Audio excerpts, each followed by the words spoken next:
Hello' বন্ধুসকল, Assam Tribune editorial এনালাইচিছত আপোনালোকক স্বাগতম জনাইছোঁ। আজি আমাৰ আছাম ট্ৰিবিউন এডিটৰিয়েল এনালাইচিছত এটা ইম্পৰ্টেণ্ট আৰ্টিকেল এনালাইজ কৰিম। সেইটো হ'ল এনভাইৰনমেণ্ট ইম্পেক্ট এছেছমেণ্ট নটিফিকেশ্যন 2020। এইটো যে ড্ৰাফ্ট EIA বিল খুবেই এইটো প্ৰচলিত নতুন যিটো ড্ৰাফ্ট এনভাইৰনমেণ্ট ইম্পেক্ট এছেছমেণ্ট বিল যিটো 2020 তাৰ ওপৰত লিখা হৈছে আৰু তাৰ কি ফলআউটছ হ'ব পাৰে, কি কনচিকুৱেঞ্চ হ'ব পাৰে তাৰ ওপৰত এইটো আৰ্টিকেল। খুবেই ইম্পৰ্টেণ্ট আৰ্টিকেল। আহক এইটো এনালাইজ কৰোঁ কি লিখা হৈছে ইয়াতে ডিটেইলছত। বন্ধুসকল, প্ৰথম আমি জানি লওঁ এনভাইৰনমেণ্টেল ইম্পেক্ট এছেছমেণ্টটো কি হয় বা এনভাইৰনমেণ্ট ইম্পেক্ট এছেছমেণ্ট এইটো এটা চৰকাৰৰ হাতত এটা ইম্পৰ্টেণ্ট এটা টুল বা জৰিয়া, যাৰ দ্বাৰা যিকোনো চৰকাৰে যিকোনো প্ৰজেক্ট বা যিকোনো কাম যদি ছ'চাইটিত বা নেচাৰত কৰিব লগা হয়, তাৰ এডভাৰ্ছ কি পাৰ্শ্বকীয় হ'ব পাৰে, সামাজিক বা এনভাইৰনমেণ্টেল কি ইম্পেক্ট হ'ব পাৰে সেই কাৰ্যৰ ফলত তাৰ এটা এছেছমেণ্ট কৰা হয়, এটা হেৰি কৰা হয়, এনালাইচিছ কৰা হয়। ধৰক এটা ধৰক ফ্লেট বনাব বা এটা ইণ্ডাষ্ট্ৰি বনাব এটা ফৰেষ্ট এৰিয়াত। সেই ফৰেষ্ট এৰিয়াত যিটো ফ্লেট বনাব বা ইণ্ডাষ্ট্ৰি বনাব, সেই তাৰ পাৰ্শ্বক্ৰিয়া কি হ'ব, এনভাইৰনমেণ্টেল কি ইম্পেক্ট হ'ব পাৰে বা সামাজিক কি ইম্পেক্ট হ'ব পাৰে, তাৰ এটা মূল্যাংকন কৰা হয়। আৰু যদি দেখা যায় খুব বেছি হেৰি ইম্পেক্টটো হয় বা তাৰ পাৰ্শ্বক্ৰিয়াটো খুব বেছি হয়, তেতিয়া সেই কামটো কৰা নহয়। সেইটো হয় আমাৰ এনভাইৰনমেণ্ট ইম্পেক্ট এছেছমেণ্ট বুলি কোৱা হয়। আৰু যিটো বৰ্তমান আগৰ আমাৰ এতিয়া এনভাইৰনমেণ্ট ইম্পেক্ট এছেছমেণ্ট অলৰেডি এটা আছিলেই, কিন্তু এতিয়া নতুন যিটো ড্ৰাফ্ট এনভাইৰনমেণ্ট ইম্পেক্ট বিল নটিফিকেশ্যন 2020, তাত আগৰ যিবিলাক ৰুল ৰেগুলেশ্যন আছিলে তাতে অলপ সাল সলনি বহুত সাল সলনি ঘটোৱা হ'ব। তাৰ ফলত বহুত তাৰ পাৰ্শ্বক্ৰিয় হ'ব পাৰে।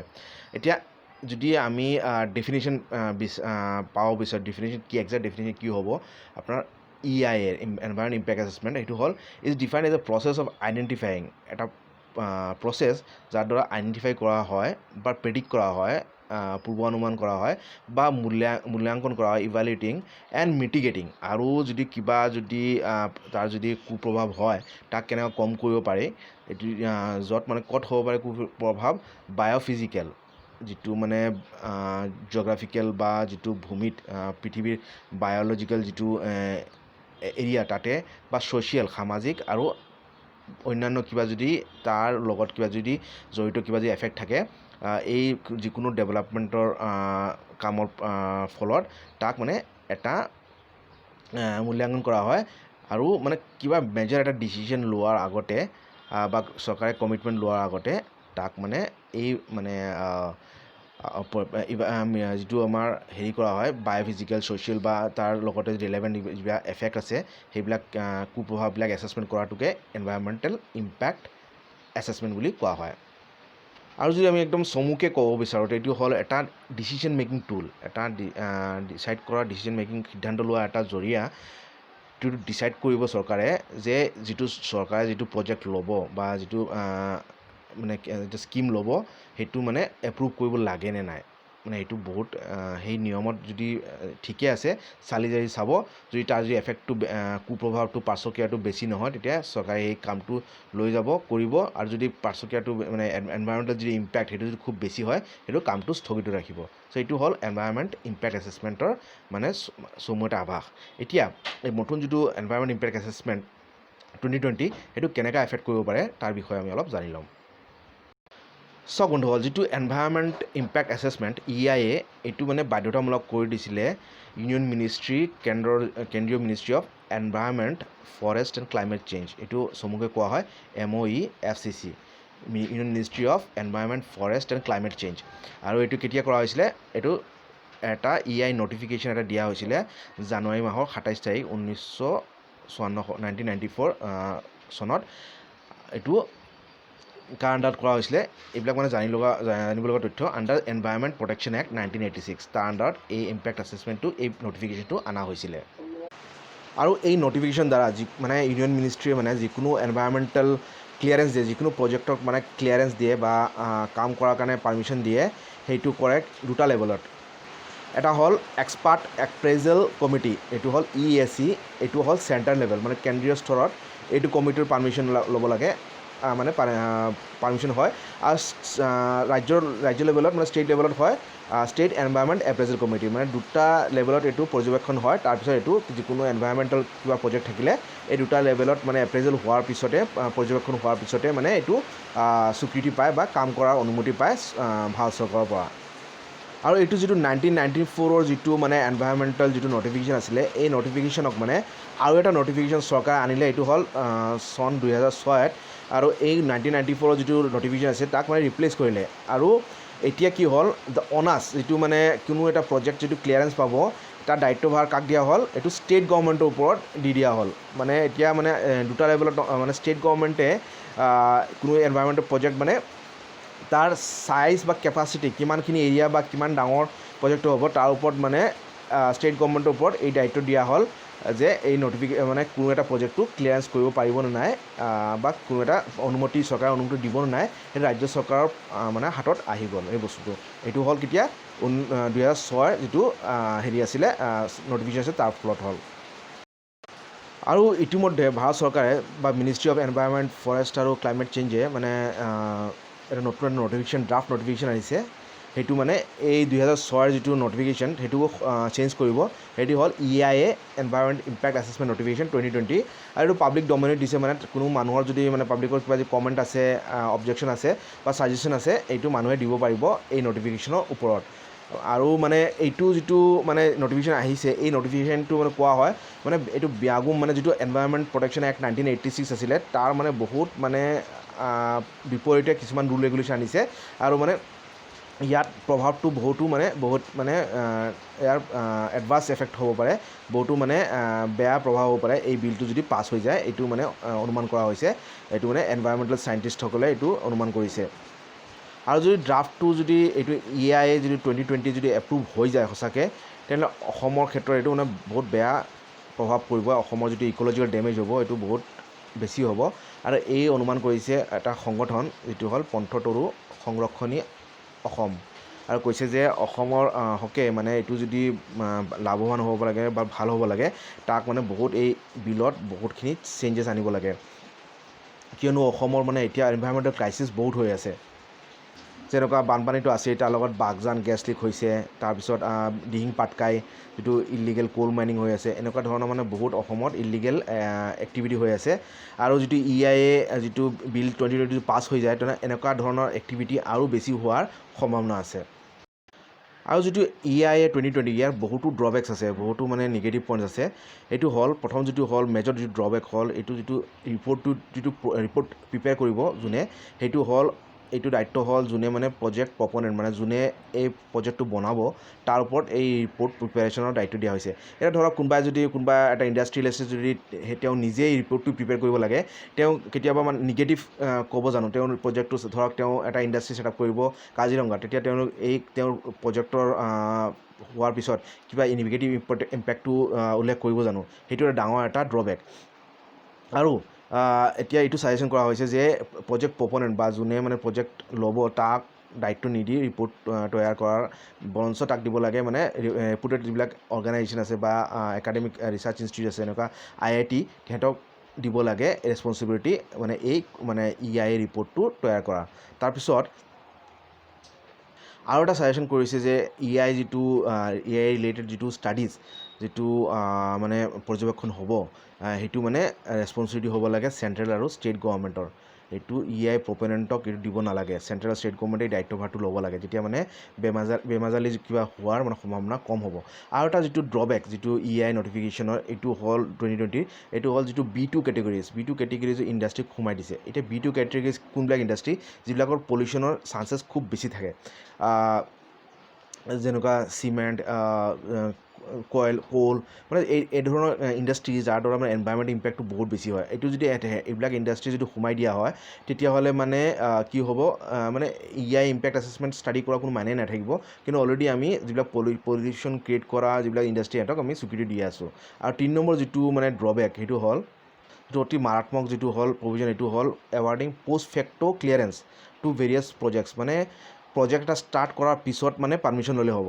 এইটো মানে সাংঘাতিক, মানে এতিয়া কি হ'ব মানে কোনো ইলিগেল এক্টিভিটি মানে আগত আৰম্ভ কৰিব পাৰিব, তাৰপিছত মানে এনভাইৰমেণ্টেল ক্লিয়াৰেঞ্চৰ কাৰণে এপ্লাই কৰিব পৰা হ'ব। তেতিয়াহ'লে মানে বহুত যিবিলাক ইলিগেল প্ৰজেক্টছ আছে, যেনেকৈ কোল মাইনিং প্ৰজেক্ট বা যিকোনো ধৰণৰ প্ৰজেক্ট আছে, সেইবিলাক মানে উইদাউট পাৰ্মিশ্যন মানে ষ্টাৰ্ট কৰিব পাৰিব যিকোনো এনভাইৰমেণ্টেল এৰিয়াত, আৰু ইয়াৰ পৰিণামটো সাংঘাতিক হ'ব পাৰে, এইটো উল্লেখ কৰা হৈছে।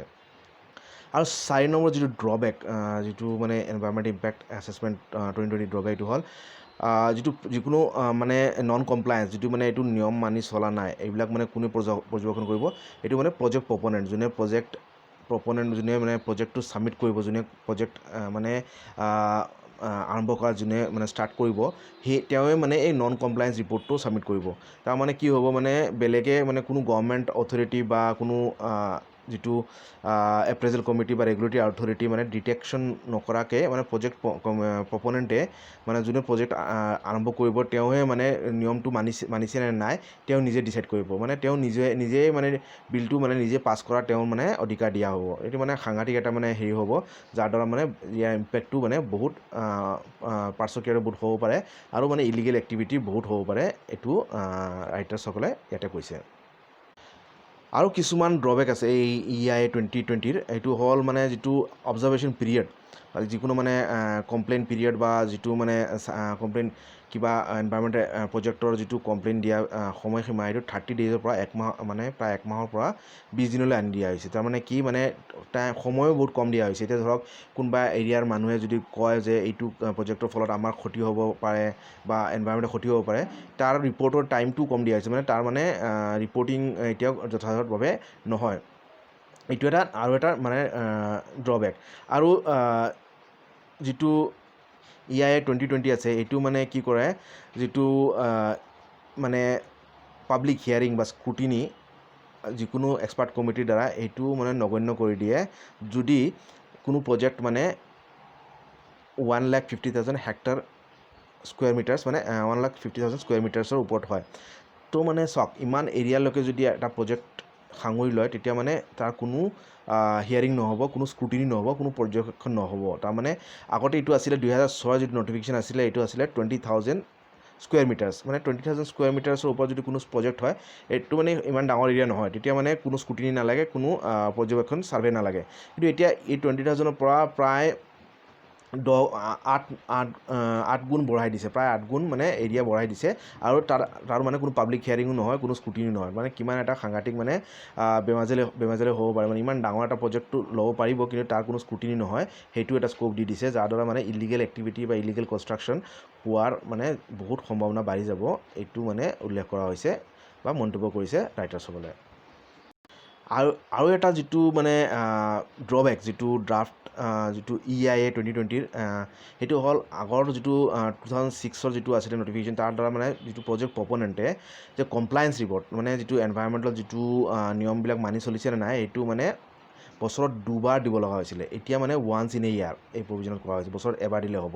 তাৰমানে এতিয়া মানে এটা বছৰ ধৰি মানে বিনা কোনো মানে কোনো প্ৰব্লেমত, মানে বিনা কোনো চিন্তা কৰি মানে এটা প্ৰজেক্টটো চলাই যাব পাৰিব, আৰু মানে তাৰ মানে কোনো ৰিপৰ্টো ছাবমিট কৰিব নালাগে চৰকাৰৰ ওচৰত, আৰু মানে বছৰৰ পিছত ছাবমিট কৰিলে হ'ব। তাৰমানে কিমান ঢিলা হৈ যাব যিকোনো মানে নিয়মবিলাক, আৰু মানে যিকোনো মানে প্ৰজেক্টবিলাক বিনা কোনো এনভাইৰমেণ্টৰ চিন্তা কৰি সিহঁতে কাম চলাই যাব পাৰিব। এইটো এটা মানে আৰু এটা ডাঙৰ সাংঘাতিক এটা মানে এফেক্ট হ'ব এই EIA 2020-ৰ দ্বাৰা, এইটো মানে মন্তব্য কৰিছে ৰাইটাৰ্ছসকলে। আৰু লাষ্টত ৰাইটাৰ্ছসকলে মন্তব্য কৰিছে যে যিকোনো আৰ্থিক গ্ৰ'থ, ইকনমিক গ্ৰ'থ মানে মানুহৰ মানুহৰ ৱেলফেয়াৰৰ ওপৰত হ'ব নোৱাৰে। এইটো এনেকুৱা ইকনমিক গ্ৰ'থ হ'ব নালাগে যিটো মানে মানুহৰ ক্ষতি কৰে, এনভাইৰমেণ্টৰ বা মানুহৰ ক্ষতি কৰে। কিন্তু এই যিটো নটিফিকেশ্যন, এইটো মানে এইবিলাক মানে মানুহৰ ৱেলফেয়াৰ বা এনভাইৰমেণ্টৰ ৱেলফেয়াৰ, তাৰ মানে একদম অৱমাননা কৰিছে, মানে কোনো মন কাণ দিয়া নাই। আৰু চব মানুহৰে মানে ৰাইট আছে, ফাণ্ডামেণ্টেল ৰাইট আছে, মানে স্বচ্ছ বতাহ, ক্লিন এয়াৰ, স্বচ্ছ মানে পানী, ক্লিন ৱাটাৰ এণ্ড এটা মানে এনভাইৰমেণ্টেল ৰিচোৰ্চৰ ওপৰত মানুহৰ এটা অধিকাৰ আছে, মৌলিক অধিকাৰ আছে, আৰু এই নটিফিকেশ্যনে মানুহৰ এই মৌলিক অধিকাৰবিলাক খৰ্ব কৰাৰ এটা চান্স আছে, সেইটো মন্তব্য কৰিছে ৰাইটাৰ্ছে।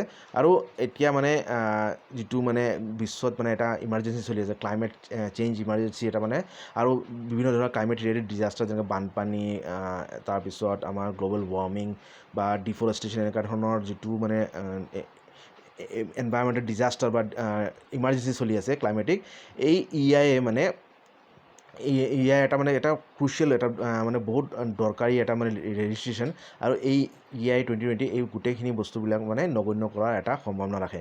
আৰু এই যিটো আমাৰ মানুহৰ যিটো ফাইট এগেইনষ্ট ক্লাইমেট চেঞ্জ, এই মানে নটিফিকেশ্যন 2020 এইটো মানে দুৰ্বল কৰি পেলাব, এইটো মন্তব্য কৰিছে ৰাইটাৰ্ছে।